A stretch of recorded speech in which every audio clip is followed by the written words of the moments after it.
Good afternoon and welcome to the Positive Sports Podcast. I'll be your host this afternoon, Ed Montana. Alongside me today, my non-steroid taking, that's right, high counting, that's right, counting brother. My brother can count. My brother Alex. Like Dracula, up to like 3 maybe. 1, 2, 3. That's for cousin Jay. I can't. Yeah, who often used to tease me about that character. Was it on Sesame Street? Yeah. The vampire character. I don't remember the character's name, but I remember one time we were out drinking with Jay, and he started telling me, "I've always thought that you look just like that." Well, because you had like a little bit of the widow's peak. Right. Yeah. When I was younger, when I had a little more hair, and so he walked around all night. We were drinking, doing shots, and all night. 1, 2. I still remember that. I remember that. That was in Philly, wasn't it? Yeah, we were in Philly. Yeah. We were in Philly. We were out with him. Yeah, I remember. Crazy shit. Hey, speaking of like substances like alcohol, did you hear about the bowler from the Pan Am Games? Because I know you're all into the Pan Am Games, right? Like you've been watching it nonstop. Oh yeah, ESPN absolutely. 6 or something. All of none of it. Yeah, I didn't even know it was on. So this bowler from Peru, who was part of the gold medal bowling team, that's right, team bowling, at the Pan Am Games, tested positive and got his whole team stripped of their gold medal. For PEDs? For a diuretic, which is a masking agent for PEDs. Because, you got to get swole if you're going to bowl. Are they? I'm swole for bowl. So you mean bowling doesn't test? Well, apparently they do. At the Pan Am Games, they do. Wow. Like, what kind of steroid are you taking to bowl better? Like, I guess you got to be a certain kind of strong, right? I mean, slinging that 16-pound ball over and over again is... Yeah. I guess that's another... I guess like baseball. I mean, does it really help? Right? I mean, like...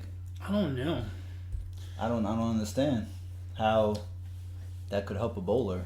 I don't know. Like, I don't take steroids, so I don't know all the benefits. But, if it helps bowling, surely it's got to help accounting, right? Make you see the numbers better. Yeah, like it'll make me add faster and shit. Like, I think I need to start using it so I can... Give it a try. You're not trying to be the best if you're not cheating. Look, I'm top 10 as it is without the steroids, right? But, I want to be number 1. I want to be the best damn accountant ever. Don't you want to be on the Forbes list? That's how you do it. I want to be the accountant. Like, I want to be amongst the greats. Mr. Abacus, Mr. Calculator, and Mr. Montana. Move over, Einstein. Einstein was a scientist, bro. Oh, well, same shit. You don't know nothing about it. It's the same shit. Mad science. It all goes hand in hand. You think The Rock does steroids? The Rock? The Rock. Dwayne Johnson. Do I think he does steroids? I think he does all of the steroids. Every last one of them. So, you might be right. Just because... I'm sure he's a pretty busy man. Spending time filming and in the gym and all that shit. But like, why doesn't Hollywood get tested? I don't know. But see, that's why I think he does, because it's harmless, right? And it's Hollywood. And for that guy, like his appearance is his moneymaker. You know what I mean? So if you look at sports, let's say baseball, because that's where that's where all the steroids is happening, right? Mm-hmm. They're doing it for their performance because their performance matters too, but it's not okay for them. Yeah, to do it. It's kind of the same thing. But it's a physical competition, right? Whereas, so if Mike Trout is getting, and I'm not saying Mike Trout is on steroids, but if Mike Trout is using steroids and he's getting better, his numbers are directly affecting, in a negative way, the pitcher he faces, right? Yeah, that's a point. Whereas The Rock selling a couple more movie tickets has a negative effect on no one. Actually, he does. He's got the industry that he's in like a chokehold, because there's really nobody that does what he does and looks like what he looks like, right? So there's like no up and coming Hollywood star but that someone else could come in, like John Cena. Hasn't John Cena done a movie? Yeah, but they've been different types of movies. They haven't been, fucking Fast and Furious. They've been like comedy movies. Well, because that's what he's chosen to go into. But I mean, because Dwayne Johnson can't get by Dwayne. But he could do a Fast and Furious type movie if that's what he wanted to do. He wanted to do a funny movie, so he did a funny movie. I don't know. I just don't. Well, Fast and Furious already has too many characters. They probably. How many Fast and Furious movies are there? Well, there's gonna be 10, so we're up to 9. 9's dropping next year. And really? Yeah, they signed a 10 movie deal. I didn't know that. Yeah. There's too many of them. Yeah, there is. I've never seen a Fast and Furious movie. You're missing out. You need to watch at least the first. Go watch 5. If you don't want to watch from 1 to 8. Go watch 5. 5 is probably the best one. Really? Yeah, a lot of action. It's good. Good storyline. I don't know. It's just not my thing. It's never really appealed to me. Well, do you think The Rock does steroids? No, I don't think he does. Really? I don't think he does. But now that you brought it up, I wouldn't be surprised if he did. Just because of the time constraint, right? I mean, the guy's got to be busy. Fuck. And I mean, you got to maintain that physique. Yeah. Right. That's his moneymaker. But I don't think he did. I don't think he does. You think if he shriveled up, he'd still get a lot of roles, or do you think people would be like, that's not the same Rock. We don't want to see that Rock, even if like he wanted to move into a funny movie where you don't have to be big and bad. I mean, he could do a movie like Grumpier Old Men or some shit like that, Right. I don't know. Anyway, so yeah, that was the big news in sports today. Was the bowling guy who failed. Yeah, that's a shame that bowling is turning to steroids. It really is. It's actually pathetic. They've got a real problem. It's actually pathetic. It just goes to show, man, when it comes to competing, it does not matter. Speaking of competing, there is a team in the National League East that is starting to really compete. Man, the Marlins are finding ways to lose games. They're competing. Hey, they're competing every night. Hey, I mean, you laugh, but they're giving the Braves fits this weekend. I was not referring to the Marlins. I was referring to the Mets. The Mets, winners of 7 in a row, 14 of their last 15. I believe they lost today. But they did. They lost today. But so they were winners of 7 in a row, 8 in a row, whatever it is. But they took 2 out of 3 from the Nationals this weekend. They are 1 game out of a wild card spot. They're still pretty far away in the division. Atlanta, who has not played great since the All-Star break, has got a good 7.5 game lead, I believe, on Washington. 9 on the Mets, 10 on the Phillies. No, 8.5 on the Phillies. It's 8.5. Are the Phillies ahead of the Mets? No. So it's 6.5 because we're a game and a half behind Washington. I thought. Phillies 8.5. It's. So yeah, I'll say this. I would not be surprised. I really would not be surprised if this thing comes down to a 4-team race with like about 2 weeks left into the season, because the Phillies are a team that can get hot. The Mets, if they can maintain this level of hotness, I think the Nationals at the start of the season, I thought the Nationals would be really fighting for first place in the NL East and win the NL East. And they've kind of hung around all season, and the Braves, have been a little shaky here in the past few games, in the past few weeks. So I think 8.5, and this division is going to play each other all month long in September. So I really, and I still stick by, whoever wins that division is not going to win more than 90 games. They're just all going to beat up on each other. So I think this division is going to come down to, with about 2 weeks left, and it's going to be a dogfight. I think the I think where you're wrong. I think you're wrong on several fronts. I think Atlanta's going to win the division, and I don't think it's. I think it's going to stay 6, 7, 8 games. I don't think any of these teams are going to get closer.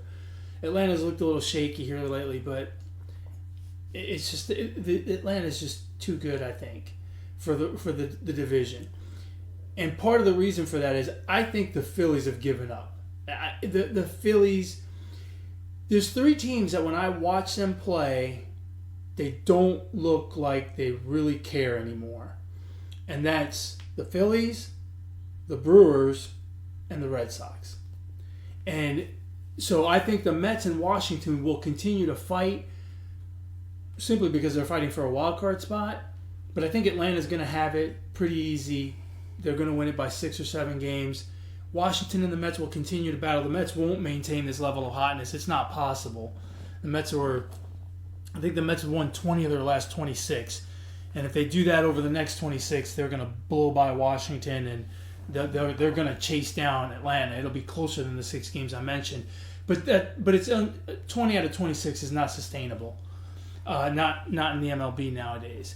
And so I think the Mets and Washington, along with a couple other teams, will be fighting for those wild card spots. But I feel like the Phillies are just about ready to mail it in. They just don't.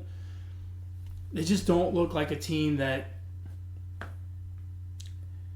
I mean, I hate to say this. They just don't look like a team that cares. And I thought they were going to win the division, and their pitching is not holding up. They didn't make any moves of real substance at the deadline. They're not hitting as well as we thought they would. It just seems to have fallen apart for the Phillies, and I'm not quite sure why, but that's my feeling there. And then, if we move on down to the Central, Milwaukee's another team that, they've got Christian Yelich and they've got some decent hitting, some decent pitching, but they don't seem to have it either. I mean, they lost 2 or 3 to the Rockies this weekend. They just look like a team that doesn't really care. They went and got swept by the Cubs in Chicago last week. It's just not looking good for them, and I think that battle is really going to come down to Chicago and St. Louis.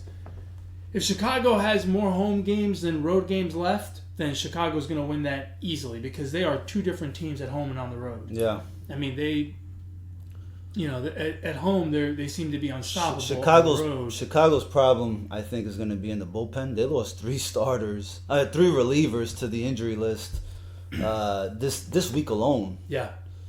So that's going to play a big part.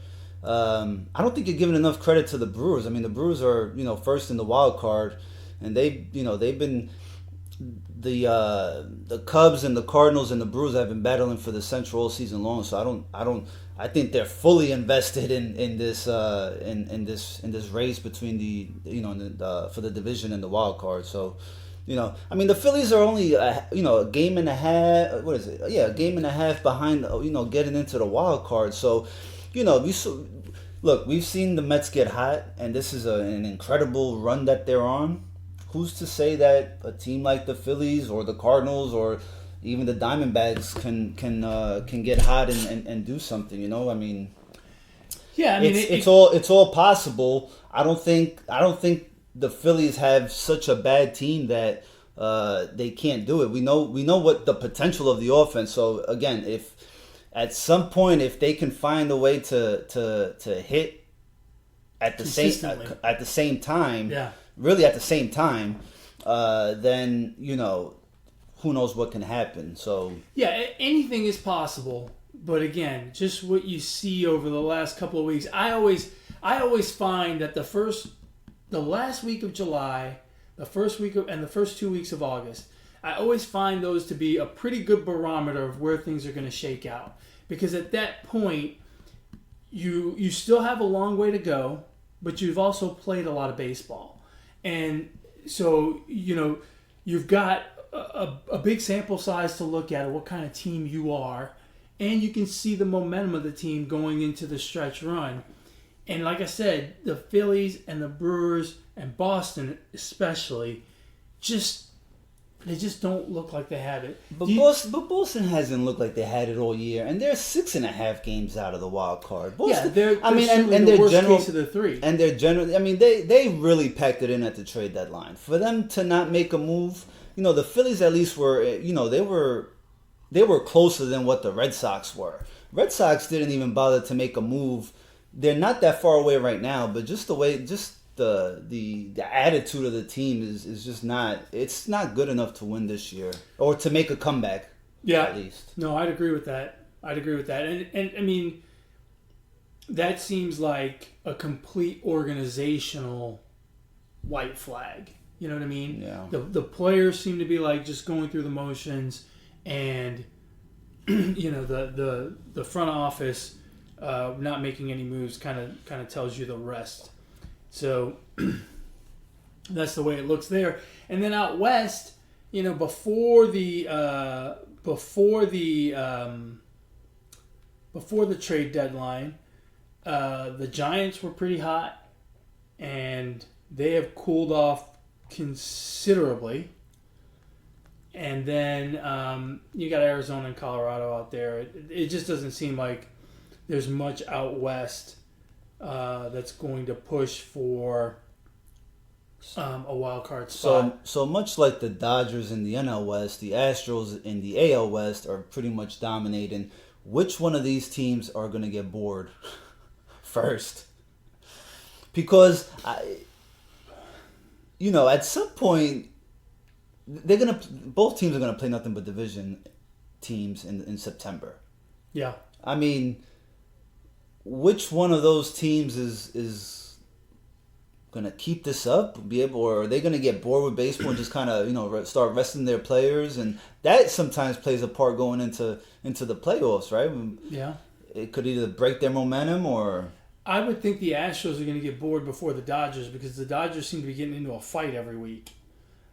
Did you see them? No. They got testy with the Rays. Oh, with the Diamondbacks this week. They had a pitcher from the Phillies shouting at them, a while back. So they seem to be at least creating a couple of feisty scenarios every now and then with their opponents. Whereas the Astros are just, having fun putting up 23 runs against teams like the Orioles. Yeah. The Astros still look just ridiculously complete to me. Absolutely the most complete team out there. Yeah. Easily. Yeah. I think easily the most complete team. It really looks like, to me at least, it looks like the Astros and the Dodgers are on a collision course to make it to the World Series again. And I know anything can happen, but they just look dominant. They look really dominant. I fear, and even I've said it in the past, I fear when people start saying that about one specific team, like, the Astros, right? To me, they look like they are the best team. They got the best pitching staff, possibly, yeah, pitching staff in baseball right now. But man, when the playoffs start, it's just the games are just different. The atmosphere is different. You got to go on the road and win tough games on the road. Yes, right now the Astros look like the best team. Well, and the other thing that I fear when we start crowning a team early that they're going to the finals or to the championship, to the World Series, that it doesn't happen. Mm-hmm. Yeah. And part of the reason for that, especially in baseball, is you can't control the scenarios, right? So you can't control when the opportunity arises, and sometimes the opportunity doesn't arise for your 1, 2, 3, 4, 5 hitter. It arises for your number 7 hole hitter, right? Yeah. And that guy all of a sudden becomes a hero or a GOAT, right? And so that makes it hard sometimes. That you can have a series momentum change in one at bat, and that at bat could be, like I said, a guy in the number 8 hole. Yeah. And you don't control it. It just comes up when it comes up, right? And that could happen to anybody. But certainly when you look as presently constructed, when you look at teams as presently constructed, man. And I know the Yankees have a great record, pretty much same record as the Astros, but to me the Astros just look ridiculous. Speaking of the American League, you know, the wild card, and the reason I start with the wild card is because you got Oakland and Texas. Well, Oakland really, who's a game and a half out of the wild card. They're really the only ones out in that AL West that have a chance to make the playoffs. They're 10.5 behind the Astros, so they're not going to win the division. You know, they made a great push last year. It looks like they are trying to do the same thing this year. Do you think they have a shot to overtake Tampa Bay or Cleveland? I mean, they have a shot. I mean, yeah, I don't think it really matters if they do or they don't, because I mean they're gonna lose the first game, but whoever they have to play. In this case, it would be Cleveland, I guess, but or I mean whoever they have to play, Oakland will lose. So Cleveland or Tampa. Yeah, I mean Tampa. Oh, Tampa. Right. If Cleveland falls out. Yeah, I don't think either of those teams are good enough to really win a wild card game. Against Cleveland? Yeah, no. Or even against the Twins. Right, the Twins. Yeah. There's a 1-game difference there. Although I think they're playing right now. So it seems like Oakland always makes a run. So, I mean, I wouldn't be surprised if they sneak in. But any further than that, I don't think they really have a chance. The only other real race in the American League is the Central Division itself, where you've got Minnesota and Cleveland separated by a game with not much more to go, right? Who did I pick in this division? I think I picked the... We're talking about 45 games left. I think I picked the Indians. I did pick the Indians. Did I pick the Indians as well? No, you did not. Who did I pick? Twins. Oh, I think the Twins are going to hold on. And they could. I said it in March, and I'll say it again. The Twins are going to win the Central. I do think the Twins are going to hold them off. Yeah. But, you know, it's gonna be interesting. Who do you think is gonna win the Central? Are you sticking with that? Yeah, I'm sticking with Cleveland. I think the Twins are gonna be out without Nelson Cruz for a little bit, so that's a big part of their lineup. That is a problem for them. Nelson Cruz has been having a good season again. A great season. So you know, and I don't trust Minnesota's pitching. Like in a big game down the stretch, I don't know if they can. If they can perform as well as Cleveland. And Cleveland's been without Carlos Carrasco. I totally forgot about that. He had like leukemia treatment. Well, yeah, he's not coming back this year, is he? I don't think he's coming back. Kluber's just starting to come around. So, you know, Puig made a difference. Well, he didn't make a difference, but he hit a home run yesterday. He's trying to make a difference. But yeah, I don't trust Minnesota too much. So. I don't trust him. I don't trust him. Twins, Basil. I still think the Twins are going to hold them off and win the Central. But then, you know, you've got Cleveland in a 1-game playoff against Tampa or Oakland. And I say Tampa or Oakland, even though Tampa's up a game and a half, I still think Oakland's going to take that spot. Think so? Tampa's going through a lot of injuries. Snell's on the IL. It's looking tough for them to hold on to that spot. So I don't think it's going to happen for them. And then you've got the AL East, where the Yankees are pretty much... Yeah, they're in control. They're up 9 in that division. And, you know, they're just cruising along. Plus, they get to play Toronto and Baltimore quite a bit. Baltimore's... It's amazing to me that Baltimore is as bad as they are, and they don't have the worst record in the major leagues. They don't? I didn't Detroit is actually worse. Detroit? Which is just incredible to me that Detroit's actually worse. Wow. It's pretty sad. I didn't know. Stop and think about it. Yeah, I did not know that.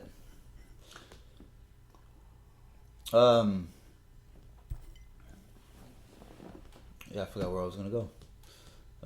Nowhere. We're doing a podcast. Yeah. Football? You want to talk football? Yeah, we can do football. The first week of the NFL preseason is done. How many games did you watch? None. I was all over that Cincinnati-Kansas City game, though. Were you? Oh, yeah. I watched that beginning, man. You took the over? No, I did not. Next to Pat Mahomes looks like he's in mid-season form. He's in no-look form? Yeah, he's doing great. I hate preseason. Preseason's a waste of time. They really need to just cut it down to two. 2 games would be sufficient. Keep the 16-game schedule. They're going to go to 18. I guarantee you they go to 18. Sooner or later, they're going to go. I don't see how they...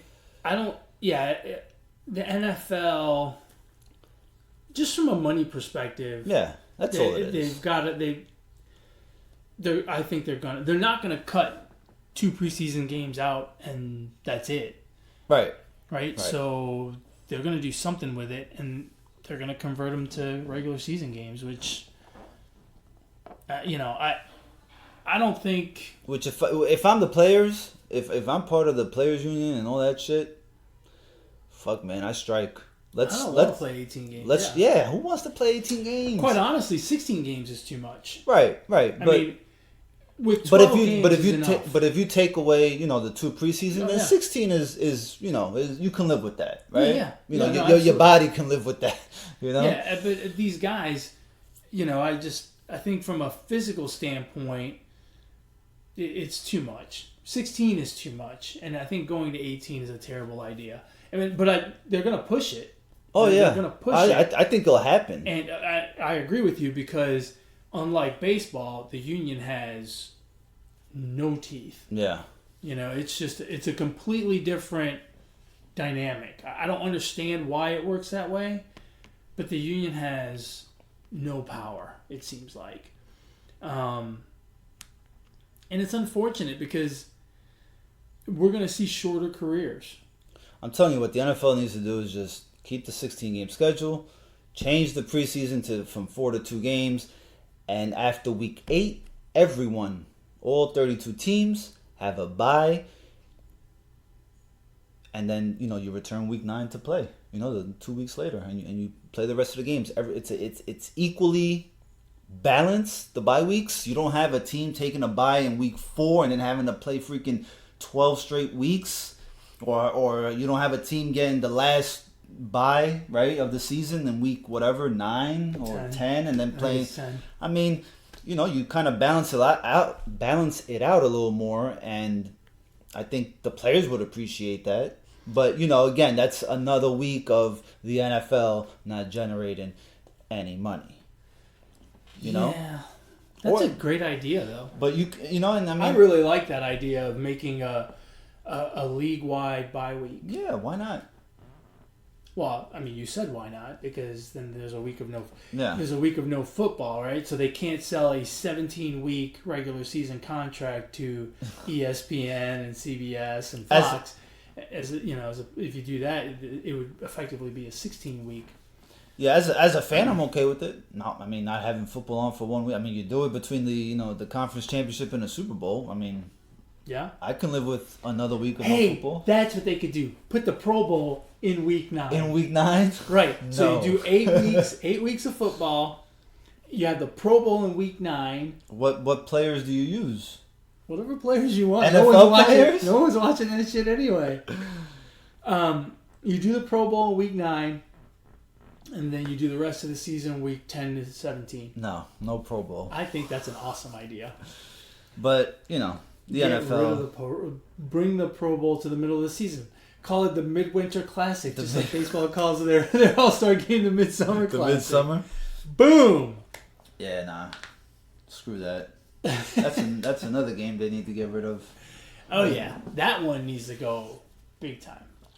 Think about how many players would not hold out.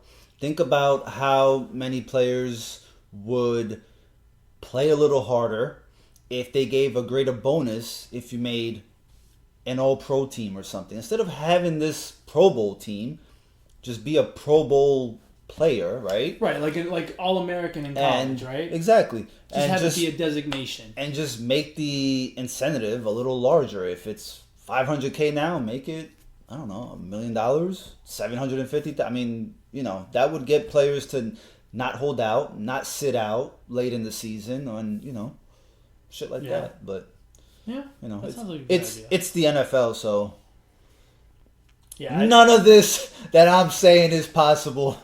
None of it. It's possible. It won't happen, but it's possible.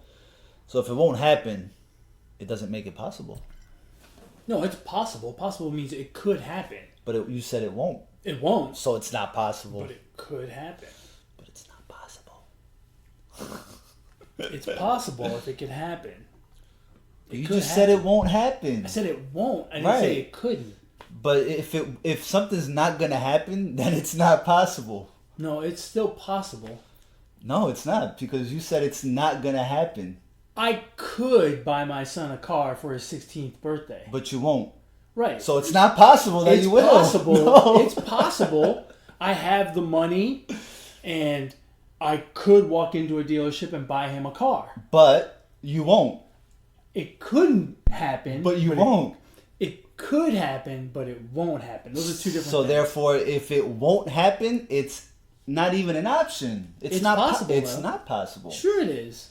No, it's not. Sure it is. You can't make if something's possible, that means that you're 50-50 on the fence. It doesn't mean you're 50-50. Okay, 60-40, 99-1. It doesn't matter. Right, 99-1. There's still a chance. There's a 0.0001 chance that if something is not if something is definitely a no, then there's no. Yeah, but my son's 13, right? Right. He's not going to be 16 for another 3 years. A lot can happen between now and then.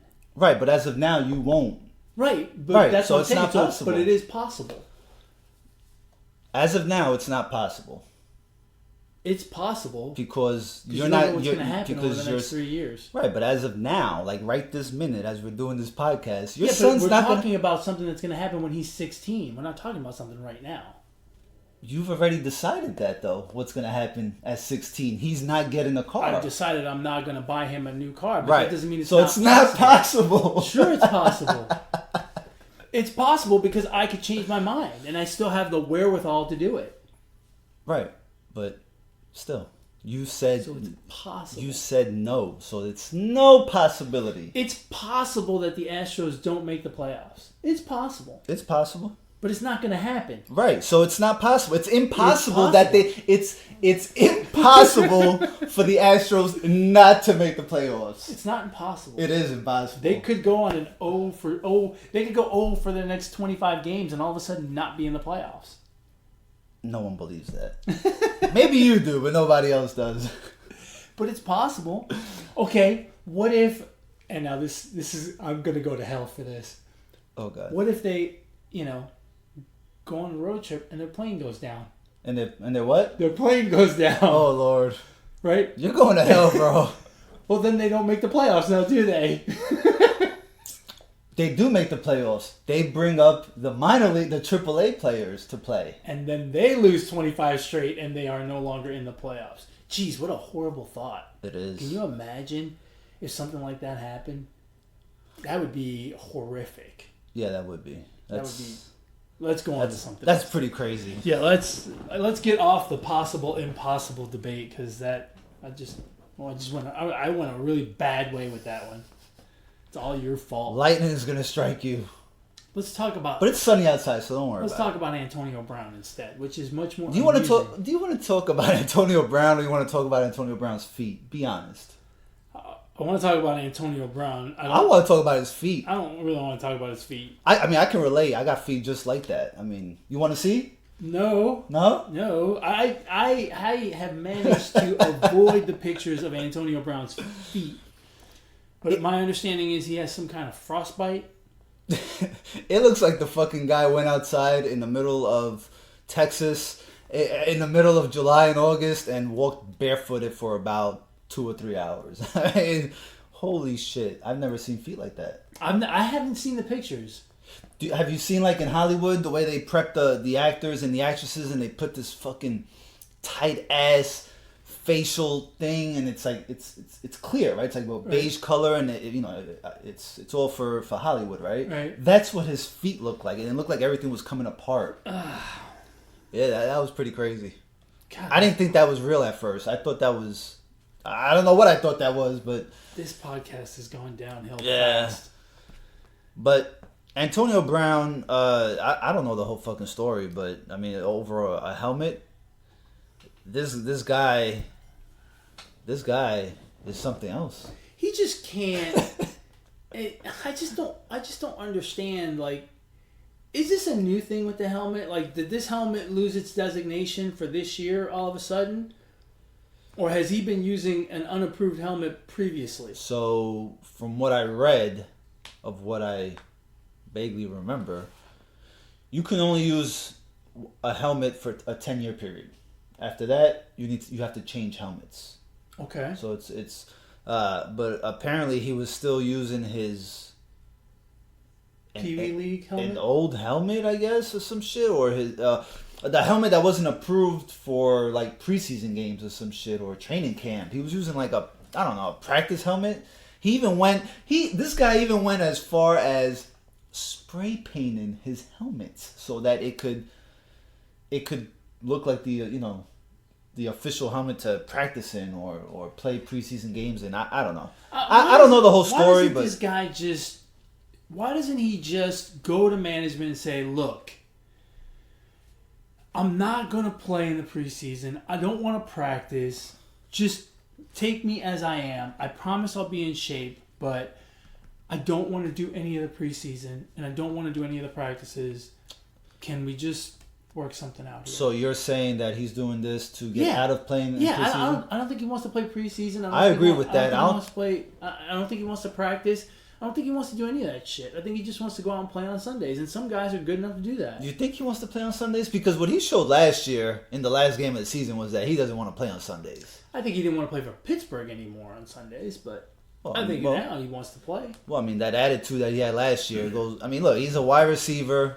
Man, look... The further away you get from the football, the crazier they are. I advise teams to keep paying these star wide receivers. Keep paying them, man, because it's very few that are not like this. You know? I mean, you can count on one hand how many are not like this. And, I think the winners out of all this, it's not Pittsburgh, it's not Oakland, it's the Buffalo Bills. They were lucky for that trade to have fallen through the basement and no part of it. Yeah, I think this is all going to blow over by the time the season starts, and he's going to wear the new helmet, and everything's going to be fine. You think so? Yeah, I think this is his way of not playing in the preseason. He just doesn't want to play. And I don't understand why. Yeah, but there's other ways to go about this. Yeah, why doesn't he go about those other ways? That's the part I don't understand. Because I don't think he's that smart. And he needs all the attention in the world. Personally, for his brand, he needs that attention, I mean, it's just in their nature. It's just terrible. The other news that came out this week as far as individual players go is Elliott sitting out the preseason. Elliott who? Ezekiel Elliott from the... I think he's the only Elliott in the NFL. For a moment there, you had me freaked out. Like, that's not his last name. I was like, hold on, what is his last name? Zeke the Freak. Zeke the Freak the is belly sitting dancer. out for the Cowboys. I don't think this is going to go the way of Le'Veon Bell. I think he'll show up, last week of preseason. Maybe even with a new deal. But I don't think it's going to go the way of Le'Veon Bell. What do you think? I mean, those are strong words by Jerry Jones. To come out and say that, he doesn't need you don't need a star running back to win a Super Bowl. Those are pretty strong words. Yeah. That's shots. Words. That's shots fired right there. Yeah, that's fighting words. So he's not wrong. No, I don't think he's wrong. I'm not saying he's right. I don't think he's wrong either. From a Cowboys standpoint, I think their first priority is to sign Prescott, and then you take care of Zeke. So I don't think Zeke is going to get a deal before Prescott does. There's just no way that's going to happen. Yeah, I would imagine not. I don't think that's going to happen. So Zeke could very well be sitting out for... I just don't think for a few weeks. He just doesn't strike me as the same kind of head case, for lack of a better word, as Le'Veon Bell. I don't think he's going to sit out. No, but I mean, a head case is a head case. It doesn't matter if it's level 1 head case or level 5. It does matter. He's not going to pass up game checks. Le'Veon Bell's head case level 5, where he's willing to pass a whole season. I mean, look, these running backs talk. So, Le'Veon Bell, I'm sure, maybe has spoken to Zeke about this, and maybe he's influenced him a little bit, and it causes Zeke to just sit out and cough up some paychecks. But I think he's going to be out for a little bit. I think he's going to be out for a little bit. Into the season? Yeah, I think it goes into the season. Yes. I'm sure Cowboy fans don't want to hear that. Now, Melvin Gordon, I think that one gets resolved first. I think he plays. Yeah, and I think that's going to be a situation where the Chargers are going to be like, all right. What do you want? Yeah. Because I don't think the Chargers are in the same position as the Cowboys. Right? They need Melvin Gordon. Yes, and the Cowboys need Elliott as well, but they could kind of finagle their way around it. Right, because their offensive line is jacked. Above average. Right. So they're able to put in a Joe Schmo or Alfred Morris or whoever the hell they're gonna put in there. Yeah, I think Melvin Gordon, and the Chargers figure something out. And it should get resolved because Melvin Gordon's a hell of a running back. Yeah, and the Chargers are close, man. I think they're really close to... Yeah, because if you look at that division, I mean, if you can kind of hang with KC, you're in business. And I think you're right. I think the Chargers could. I don't think much of the Broncos this season. I don't think much of the Raiders with or without Antonio Brown. Yeah. So you would think the Chargers have a shot. Yeah. Have a shot to do something. With the Raiders going to Vegas next season, right? Mm-hmm. Right? Is that when they're going to Vegas? I think so. You would think Brown. You would think Brown would be kind of on his best behavior, right? Because you're going to Las Vegas. Just imagine all the... Yeah, you're going to Sin City. You don't have to be on your best behavior. Man. I mean, the limelights. I mean, you're in Vegas, man. I mean, that city don't sleep. I think that's going to be so bad for them. I mean, there's going to be so many players that are going to get themselves in trouble. Yeah, I mean, I could see it easily, right? Vegas, man. But it hasn't happened with the Vegas Knights in hockey. Hockey's different. Yeah, Russians don't party like... they're a different kind of crazy, right? Like, hockey players, to me, they're crazy in terms of their sport, right? Like, they're crazy in the way they work, their dedication to their sport. That's what they're crazy about. Football, you got football players. There's a lot of guys that are dedicated to their sport, don't get me wrong. But there's a lot of flat-out nut jobs in football. Yeah. It's not, and their nut jobs, just nut jobs. They're not crazy about football. There's a lot of football players that are crazy about football. There's a lot of football players that are just crazy, period. Yeah. That's true. Should be interesting. You got anything else you want to touch on? Tell me. Covered football. You got anything else on football? No. There hasn't been that much going on, bro. Man, there's been a lot going on. In football? Where you want to go? Tell me.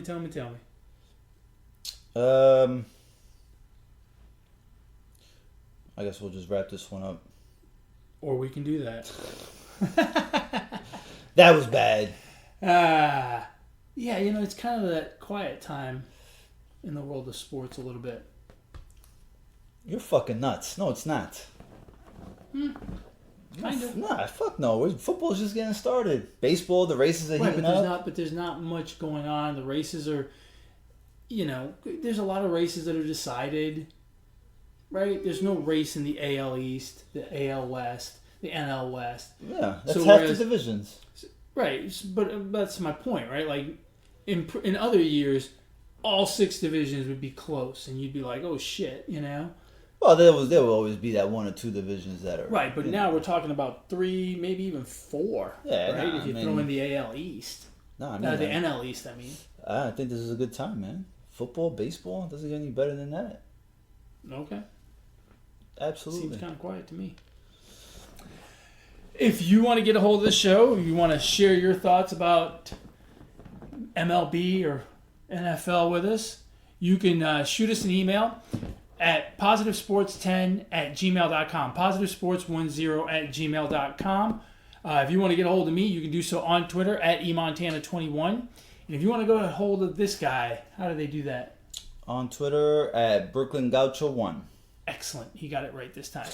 You got a shout out this week? I am going to shout out 3 players that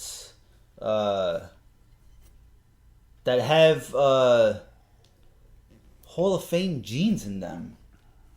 Well, 2 of the 3 do, but one could potentially. Bo Bichette, Vladimir Guerrero Jr., and I know I'm going to say his fucking first name wrong, Cavan Biggio Jr. I think it's pretty awesome that, their dads played in the major league, and now all 3 of them are playing on the same team at the same time. And the future's looking kind of, could be kind of bright for the Blue Jays. Vladimir Guerrero Jr. and Bo Bichette absolutely are sons of their dad. Biggio Jr., Craig Biggio might want to go to Maury and get a DNA because they don't look alike. But I think it's pretty cool that they're playing together and at the major league level. So shout out to them. It's got to be very helpful for them to have each other around. Because I'm sure their path to the major leagues is slightly different than everybody else's, right? Because they had dads, because they've been in major league dugouts from the time they were little. I'm sure their path is different, and I'm sure people relate to them a little bit differently as well. Yeah. So I'm sure that it helps to be on the same team, to be able to share some stories and some experiences on how they've gone through the process of getting there. It is an exciting time, I think, for the Blue Jays. Certainly, they're not having a great season, but the future, I think, does look bright. Yeah, I mean, definitely something to build around, right? Yeah, absolutely. My shout-out goes out to Valentina Shevchenko. Last night at UFC Uruguay, she beat Liz Carmouche by unanimous decision. Pretty lopsided fight. She won all 5 rounds, in my opinion, and in the opinion of all 3 judges, and defended her UFC flyweight title. She is an absolute beast, dominant flyweight on the women's side. I don't see anyone beating her for a while unless she decides to go down to 115 or up to 135. That 125 division really doesn't have anything for her. But she just, and the thing that's cool about her is you don't hear any grief, you don't hear any trouble. They line them up every 3 months and she knocks them down. And she's just doing her job, going out there, trying to be the best she can be. She's just a fantastic warrior and a hell of a fighter. And last night was no different than what she's been doing all along. But every title defense is a feather in her cap. What episode are we on here? 87? 87. Famous 87s. You got one? Gronk. Yeah, I couldn't think of Gronk, one. the fucking robot. I can't think of another. You think he's coming back? Yes. I think if you had to bet a substantial amount of money, you would bet he's coming back? Yes, I think he would. Yeah, I think so too. I think he would. I just can't imagine he's going to want to stay away from it. I get the feeling that he really loves football. He loves being out there with the guys. Like, he has a good time. He loves football, but not for the length of the season. Yeah, I think most guys, especially him. Yeah. So I really can see him. Depends when their bye week is, but I mean, I can see him coming back in the middle of the season. Kraft making a phone call, say, "Hey, man, I got some, happy endings lined up for you. Come back to Gillette Field and play some fucking football." Jeez. Right? Yeah. I mean, come practice in Florida. I got a good spot out there, with palm trees and Asians and God, you will not let go of that. Oh, you got feet like Antonio Brown? Come to my massage therapist. That's where... Brown needs to make the call to Robert Kraft tonight. Hey, man, how do I fix this fucking frostbite? How do I fix it? Well, there's a massage place. God, you're terrible. Anyway, that's all, folks. As always, thank you very much. Catch the podcast on YouTube, iTunes, Podbean, Google Play, whatever platform you choose to listen and or watch. Comment, like, subscribe. All that good stuff. All that good stuff. Just let us know. And as always, folks, ignore the negativity. Be the positivity. Peace.